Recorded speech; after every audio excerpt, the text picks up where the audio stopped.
Brother, ready na kayo? So huwag na natin pagtagalin, no? Maayos ba yung pagpapaliwanag sa inyo? Oh, amen! Ang natagdagan na si brother, amen! Ano? Okay, sino yung Diyos? Allah. Allah! Ano yung reliyon? Islam! Okay? Ano tayo? Muslim. Bakit tayo nilikha?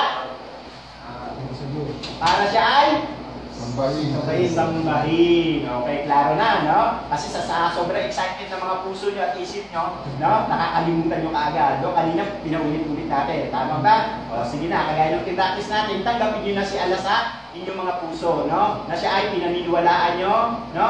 Ng wagas at walang kalinlangan at tinatanggap nyo sa inyong puso. Maliwanag? O, hindi si Allah nananahan sa puso natin dahil napakalaki niya, hindi siya kasya sa puso natin. Kundi yung pananampalataya ay Allah ang nananahan sa puso natin. Maliwanag ka mga brother? At dilinangin nyo ito sa pag-aaral ng Islam, ng Quran at ng Sunnah ng Propeta. Okay, yung kagaya ng practice natin, huwag na natin pagtagalin, no?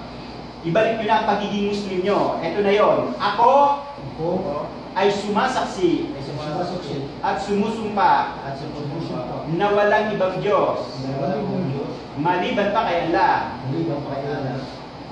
na dapat kong sambahin. Ako rin ay sumasaksi na si Muhammad ay isa lamang propeta. Sugo, alipin ni Allah.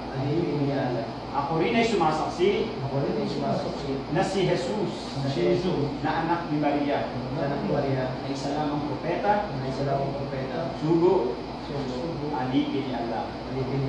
Ashhadu an la ilaha illallah wa ashhadu anna Muhammadan abduhu wa rasuluh wa ashhadu anna Isa ibnu Maryam Abdullahi wa rasuluh.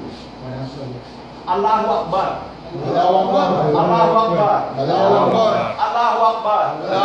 Takbir. Takbir. Alhamdulillah. Congratulations po brother. Kayo ay Muslim na ngayon, no? Alhamdulillah. Oh. Alam ko kayo dalawa, nakatandaan ko kayo dalawa eh. No? Kayo yung kaya, ano ba yun? Kay Lawin ba yun? Kayo yung pinicture sa Facebook. Kami dalawa. Alhamdulillah, oh, naiiyak na si brother, no? Alhamdulillah. Alhamdulillah. Ba't ano na? Ba't hindi kayo tinutulungan?